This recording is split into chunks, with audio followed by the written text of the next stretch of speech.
चलिए आइए ध्यान दीजिए। हम लोग सीटेट 2023 जुलाई को टारगेट करके पढ़ रहे हैं। अभी पिछले सीटेट में भी आपने देखा कि बेहतर पढ़ाया हुआ आपको मिला। समय कम था तो उस अकॉर्डिंग जितना भी पढ़ाया गया उतना आपके पेपर में मिला। इस बार भी आपको बेहतर परीक्षा में मिलेगा। कोई किसी भी तरह का क्वेश्चन बाहर से नहीं आएगा। जितनी भी लैंग्वेज आपको बताई जाएगी, चाहे वो किसी की भी पैडालॉजी हो, आपको विधिवत बताई जाएगी। ये हमारे शिक्षक बंधुओं की टीम है, इनके द्वारा भी आपको शिक्षण कार्य विधिवत कराया जाएगा। बैच प्रारंभ है और आप इस बैच के प्रारंभ नियमावली में आप सीख सकते हैं। कोई ऐसा नहीं है कि आप जिसके तहत नहीं सीख पाएंगे या आपको सीटेट में इससे बाहर मिलेगा। हर बार अच्छा मिला, हर बैच में मिला है, तो इस बार भी आपके लिए भी मिलेगा। समय आपको पता है, इस समय थोड़ा धूप तेज है तो समय जो है 2 घंटे का दे पा रहे हैं लोग। वैसे तो 3 घंटे का समय होना चाहिए कम से कम, लेकिन फिर भी कॉपरेट कर रहे हैं थोड़ा इन दिनों के लिए। इसके बाद मई में आपका सही समय दिया जाएगा। अभी विश्वविद्यालय की परीक्षाएं हैं तो उनमें भी एग्जाम्स ड्यूटी में भी स्टाफ बिजी चल रहा है, हम लोग सभी बिजी हैं। उसके बाद के सारे विषय जो है आपको विधिवत पढ़ाए जाएंगे। गारंटी के साथ आपका सीटेट जो है क्वालिफाई होगा और हम तो इस पद पर भी, इस प्रथा पर भी चलने के लिए तैयार हैं कि सीटेट की लोग गारंटी के साथ भी हमारे यहाँ शिक्षण कार्य कर सकते हैं, गारंटी बैच ज्वाइन करके। सबसे बड़ी बात यह है कि सीटेट का जो स्कोरिंग सब्जेक्ट है वो बहुत सुंदर मैथ और सीडीपी देता है। सीडीपी जिसने पकड़ लिया, आप समझ लीजिए उसको पांचों विषय में लगभग आपका 50+ क्वेश्चन सही जाने की उम्मीद बिल्कुल सही होती है। आपको लैंग्वेज पकड़नी है, शब्द पकड़ने हैं, कहां पर होने के लिए कहा गया है, कहां पर नहीं होने के लिए कहा गया है, कौन चीज नकारात्मक शब्द को प्रोत्साहित कर रही है, कौन चीज धनात्मक शब्दों के साथ सकारात्मक शब्दों के साथ प्रोत्साहित कर रही है। इस तरह के शब्दों को हमें बहुत सोच समझ कर पकड़ना है। एक बच्चा दूसरे की बच्चों की गलतियों को जल्दी अनुकरण कर रहा है या अनुकरण करने की प्रथा बच्चों में जल्दबाजी क्यों हो रही है, ये सब चीजें आपको विधिवत बताई गई थी पिछली क्लासों में भी जो लोग पढ़े हैं, और आज भी आप जो लोग आज नए बैठे हुए हैं उनके लिए भी है। पुराना बच्चा तो कोई नहीं है, सभी नए बच्चे ही हैं। तो बेहतर रूप यह है कि आप भरोसे के साथ पढ़ें, गलत फहमियों में ना आए। बहकाने वाले हजारों लोग बैठे हुए हैं, तमाम प्रकार के लोग हैं जो अपने मुखार बिंदु से तमाम आलोचित रूपी शब्दों का प्रयोग कर लेते हैं। तो ऐसे लोगों से सावधान रहें और शिक्षण कार्य करें। देखिए समय बहुत महत्वपूर्ण हो गया है। लगभग भारत सरकार, उत्तर प्रदेश सरकार शिक्षक भर्ती पर जोर देने के लिए लगातार तैयार है और शिक्षक भर्ती आने वाली है। तो हम अभी सीटेट को टारगेट किए हैं, यूपी टेट का भी नोटिफिकेशन आने वाला है और हम यूपी टेट के लिए भी जोरदार मेहनत करेंगे। हालांकि हमारा यूपी टेट में जिले का रिकॉर्ड है कि आज अभी तक कोई भी हमसे अव्वलता का प्रमाण नहीं दे पाया है। हमने बेहतर परिणाम देने की कोशिश की और हमेशा देते आए हैं, आपके साथ भी और अन्य अभ्यर्थियों के साथ। आप लगातार कोशिश में लगे रहें। हम लोग बात करने जा रहे हैं, आज का जो मुख्य टॉपिक है मैथमेटिक्स। देखिए मैथमेटिक्स गणित में होता क्या है कि बहुत सामान्य सवाल पूछे जाते हैं। सामान्य सवाल कहां से आने की संभावना है, पहले इस बात को समझें। जैसे सबसे पहले आता है आपको संख्या पद्धति। आप समझ लीजिए सीटेट के लिए गणित विषय के अंतर्गत संख्या पद्धति रामबाण की तरह काम करती है। और गणित में संख्या पद्धति वो नहीं जो हम लोग आपको एसएससी लेवल पे पढ़ा रहे हैं, जो सुबह के बैच में चल रहा है, मॉर्निंग के बैचेस में जो चल रहा है, वो संख्या पद्धति यहाँ काम नहीं आने वाली है। संख्या पद्धति में यहाँ बहुत ही बारीकी दिमाग लगाने वाली बातें आती हैं।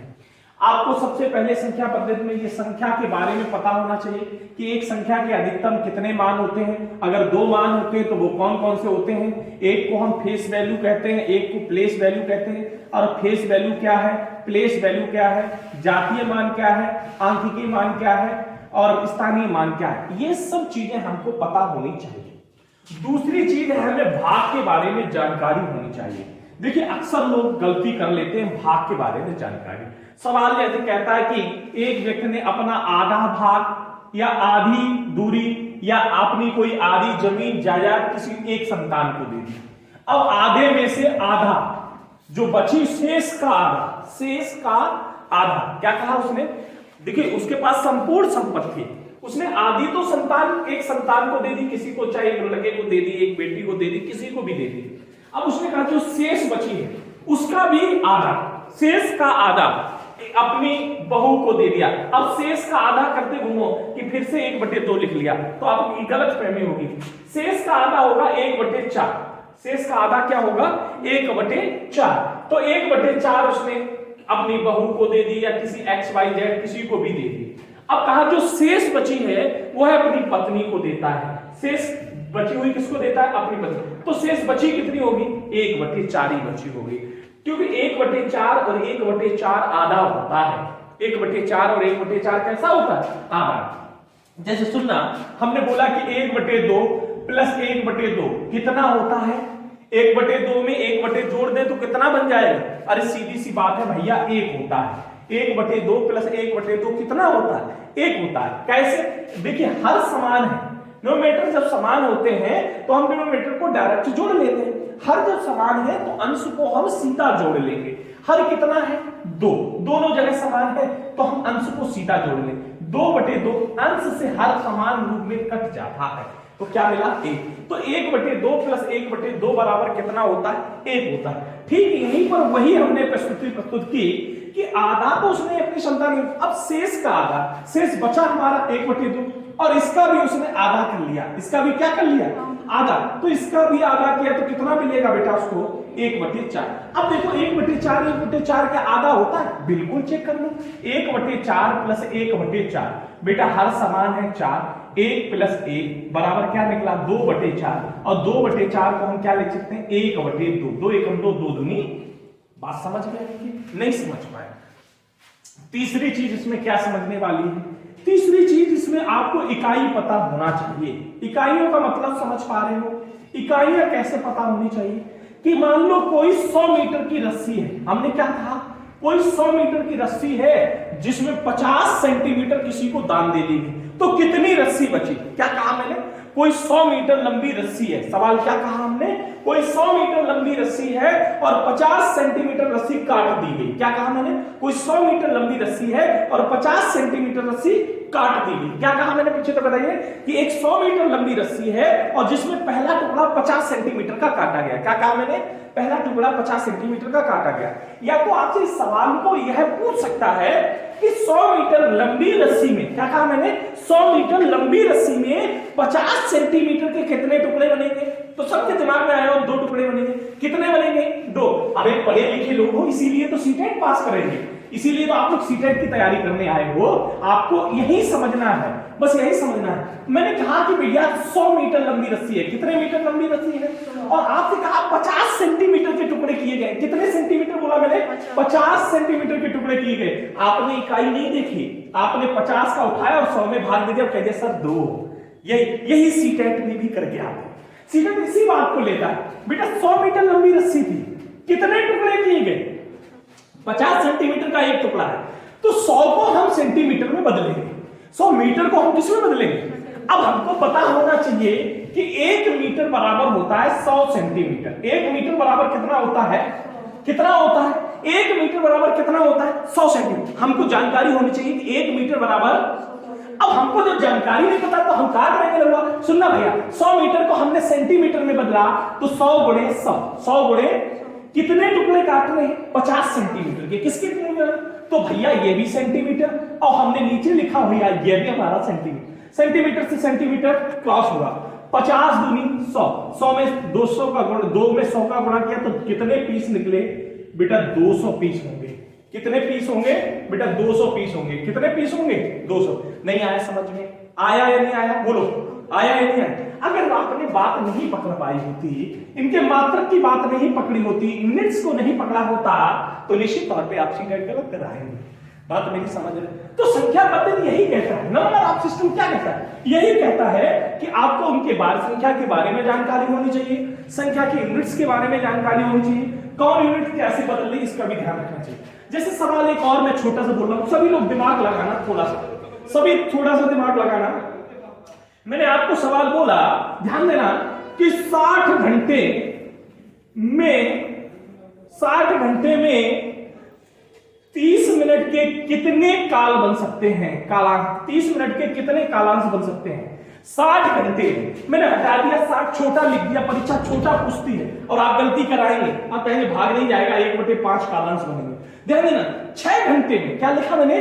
6 घंटे में 30 मिनट के कितने कालांश बनेंगे? सवाल हमारा यह है कि 6 घंटे में 30 मिनट के कितने कालांश बनेंगे। देखो दिमाग पढ़ाई पर दो, सब कुछ समझ में आएगा, इधर उधर मत देखिए, देखेंगे तो समय कट जाएगा।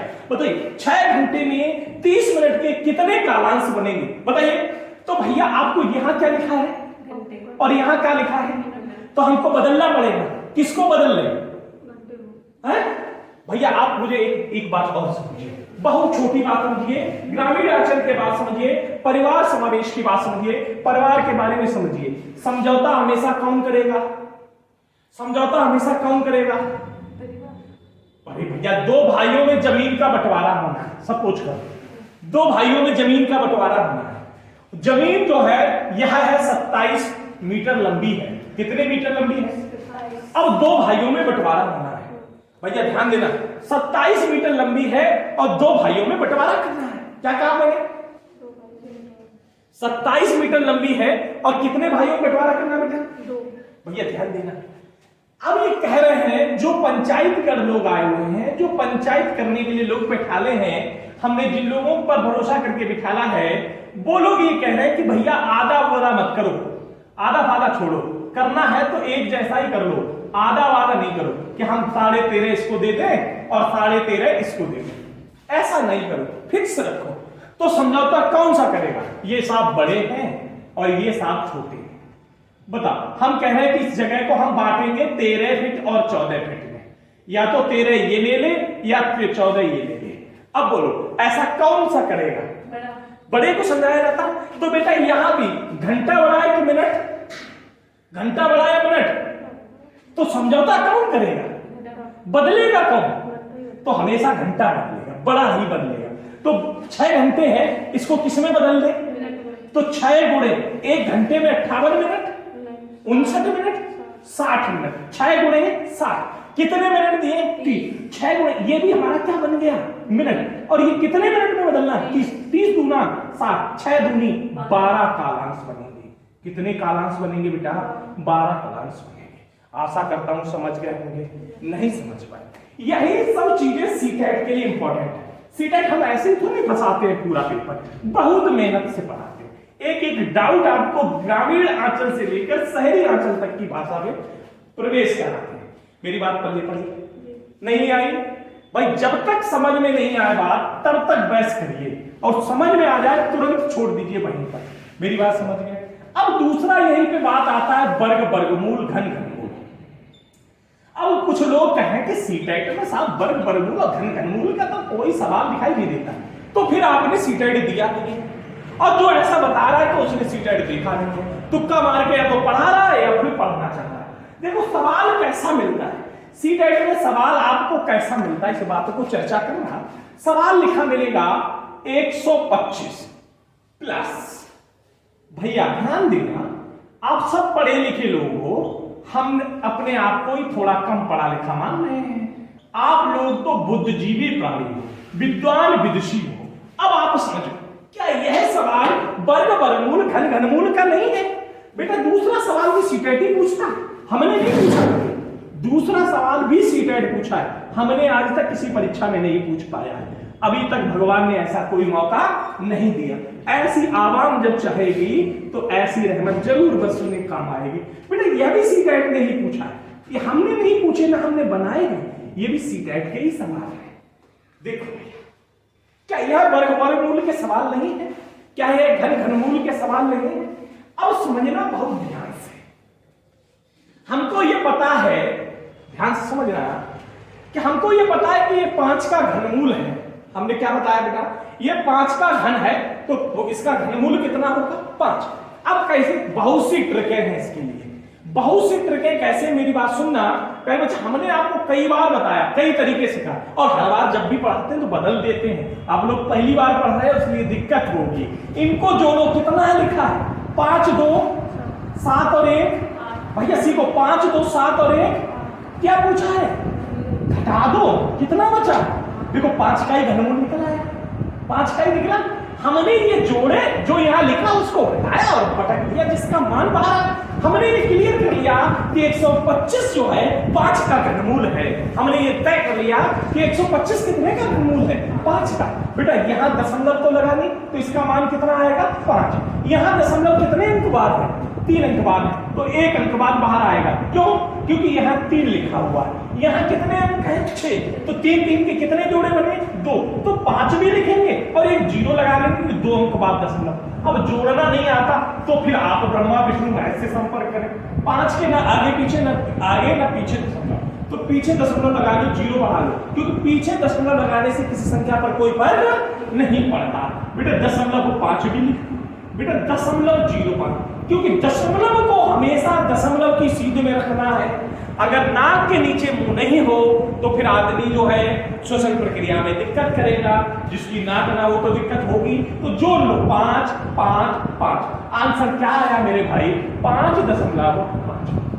आशा कर रहा हूं समझ गए हो, नहीं समझ पाए ठीक है। और क्या कहते हैं, मेरी बात सुनना। अभी केवल हम समझाने का प्रयास कर रहे हैं, आपको दिखाने का प्रयास कर रहे हैं, आपको बतलाने का प्रयास कर रहे हैं कि आपने जो संकल्प परिवार पढ़ने के लिए चुना है बेहतर है या नहीं है। अब इस बात को कॉपीराइट ना करें, आप अन्य लोगों से भी प्रयास करें। एक बार उनके यहाँ भी डेमो लेकर देंगे, और जब वो समझ में आए कि नहीं संकल्प वाले वास्तविक जो है बहुत बेहतर पढ़ाने का प्रयास कर रहे हैं, तब जुड़े।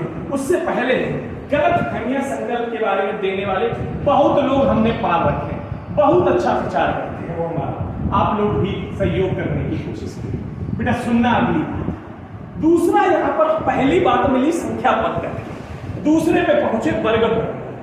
तीसरा बहुत इंपॉर्टेंट पूछा जाता है कार्य समय, काम और कार्य एवं समय वाला बहुत पूछा जाता है। समय दूरी वाला जरूर सवाल आएगा, ट्रेन कब कहां पहुंच रही है। कोई पेपर आज तक विश्व में बना है सीटेट का, जरूर पूछा गया, अभी तक नहीं छोड़ा सीटेट, यहां से जरूर आया है। कार समय के बारे में कैसे समझे? कार समय में आप 2 चीजें पहले अपने दिमाग में सेट कर लें समय दूरी में। पहली चीज क्या, एक आता है किलोमीटर प्रति घंटा और एक आता है मीटर प्रति सेकंड। ये क्या होती है, ये होती है स्पीड। ये क्या होती है, क्योंकि स्पीड इक्वल होता है डिस्टेंस अपॉन टाइम। और हिंदी में समझो ना भारत के नागरिक हो, चाल बराबर होता है दूरी बटा समय। चाल बराबर क्या होता है मेरे भाई, दूरी बटा समय। तो बेटे किलोमीटर प्रति घंटा, चाल ही बदल सकती है, चाल की इकाइयां बदलेंगे तो दूरी को भी बदलेंगे, समय को भी, लेकिन चाल की इकाई को कैसे बदलेंगे इस बात पर विचार करें।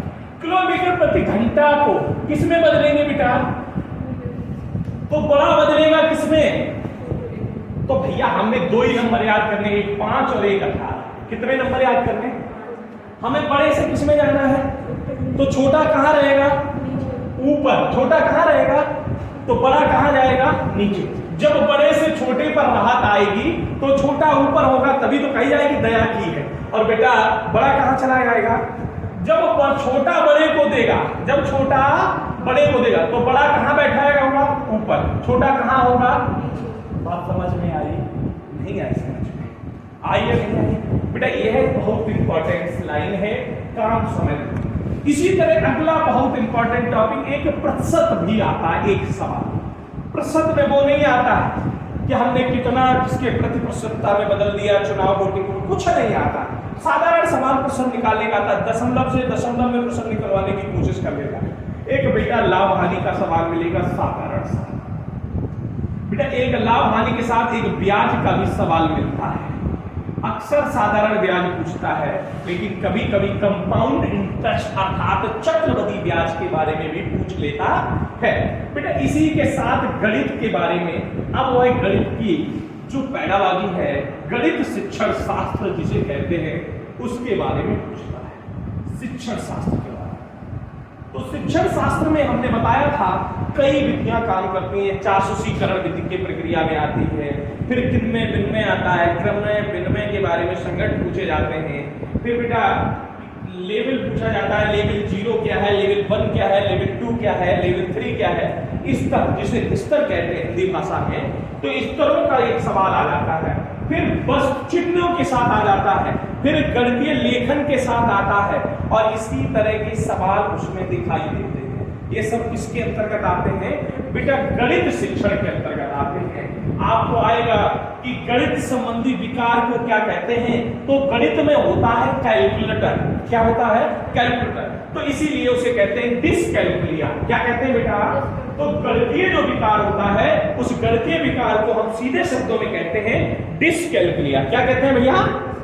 आशा कर रहा हूं कि आप लोग हमारी बात समझ पा रहे होंगे, क्योंकि हम कोई दूसरी भाषा नहीं, बहुत हिंदी भाषा का प्रयोग कर रहे हैं और आप लोग समझ पा रहे हैं। अब टॉपिक एक और इसमें हमने छोड़ दिया, जैसे लासा मासा का भी आता है।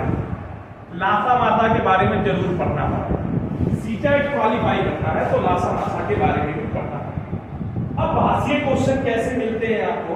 सबसे बड़ी बात, गणित शिक्षण में किस तरह के क्वेश्चन दिखाई देते हैं? तो बेटा पहले तो यही आता है कि गणित कहते किसे? अंक याद, गणित है क्या? एनईपी 2005 सॉरी जो एनसीएफ 2005 है उसने गणित की शिक्षण विधियों में क्या लिखा है, एनईपी में इस क्रिया के लिए क्या आया है।